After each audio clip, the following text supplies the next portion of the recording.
ఎందుకు వచ్చావని అడుగుతున్నాను. కంగారు పడకు, నేనొచ్చింది నీతో కాపురం చేయడానికి కాదు. నీ దగ్గర చాలా విలువైంది మర్చిపోయాను, అది తీసుకెళ్ళడానికి వచ్చాను. ప్రాణం పోయినా నా కూతురు నీకు ఇవ్వను. నాకు కావాల్సింది నేను వద్దనుకుంటే పుట్టిన నీ కూతురు కాదు, వేరే. నా కూతురు కంటే విలువైంది నీది నా దగ్గరే ఉంది. మనం కలిసిన ఫోటో ఆల్బమ్. ఎందుకు? నేను కన్నెపిల్లని అనుకుంటుంది ఈ లోకం. కన్న తల్లిని తెలిస్తే నా ఫ్యాన్స్ తట్టుకోలేరు. ఎందుకంటే నేను మిస్ ఇండియాని. మిసెస్ ఇండియా అంటే మిస్ ఇండియా కిరీటం మిస్ అవుతుంది, నా ఇమేజ్ డ్యామేజ్ అవుతుంది. ఏమిటి ఆలోచిస్తున్నా? కావాలంటే డబ్బు పారేస్తా. నువ్వు నీ డబ్బు తీసుకుపో. థ్యాంక్స్. ఆగా, ఇంకెప్పుడు ఇక్కడికి రాకు. ఇది మనుషులుండే ఇల్లు.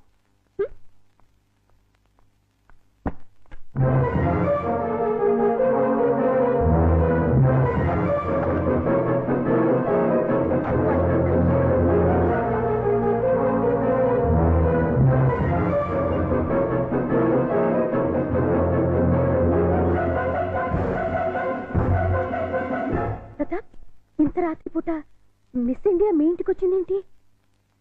దారి తప్పి. అంటే ఆవిడ నీకు తెలీదా? మార్నింగ్ కూడా నువ్వు ఆమెను చూడగానే ఏదో ఇబ్బందిగా ఫీల్ అయ్యావు. పైగా ప్రోగ్రాం కూడా కవర్ చేయకుండా బయటికి వెళ్ళిపోయావు.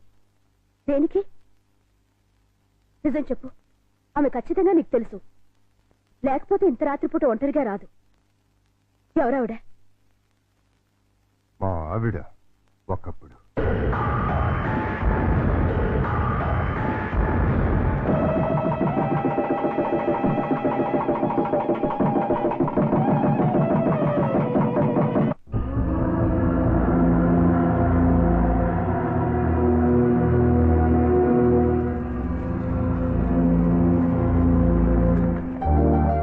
Thank you Keerthi, thank you very much.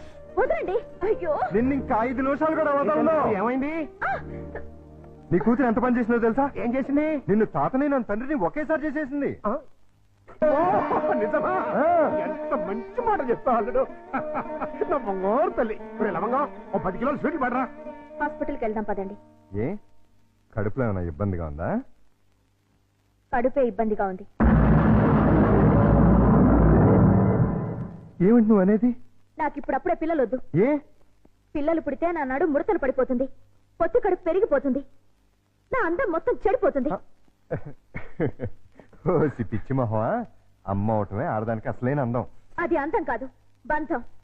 నన్ను కట్టి పడేస్తుంది ఆ బంధం.